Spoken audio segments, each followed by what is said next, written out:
இன்றைய நம்பிக்கையின் வார்த்தை, கேட்கிறதற்கு காதுள்ளவன் கேட்க கடவன் என்றார். மத்தேயு அதிகாரம் 13 வசனம் 9. கவனம் என்பது நெருக்கமான மற்றும் கவனமாக கவனம் செலுத்துவதாகும்.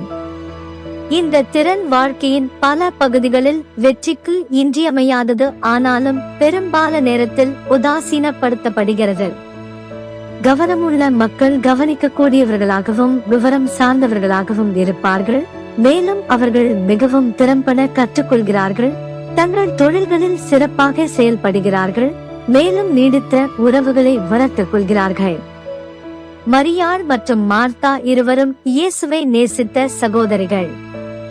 இருப்பினும் அவர்கள் தங்கள் அன்பை தனித்துவமான வழிகளில் வெளிப்படுத்தினர்.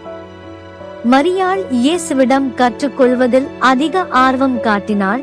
அதே சமயம் மார்த்தாளோ அவருக்கு சேவை செய்வதில் அதிக அக்கறை கொண்டிருந்தாள்.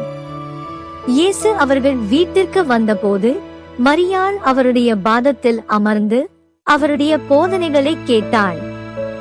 அதே நேரத்தில் மார்த்தாள் மற்ற தயாரிப்புகளில் மும்முரமாக இருந்தார்.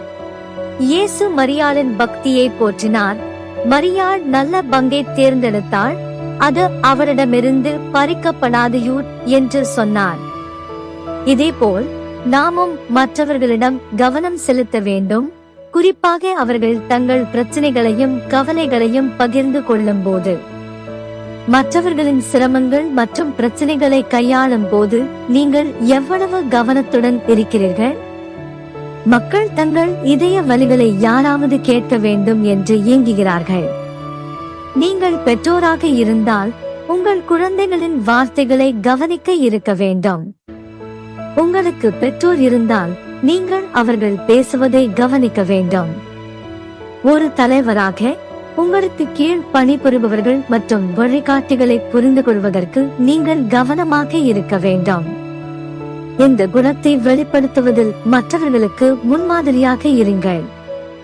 அப்போது நீங்கள் வெற்றிகரமான தலைவராக இருப்பீர்கள்.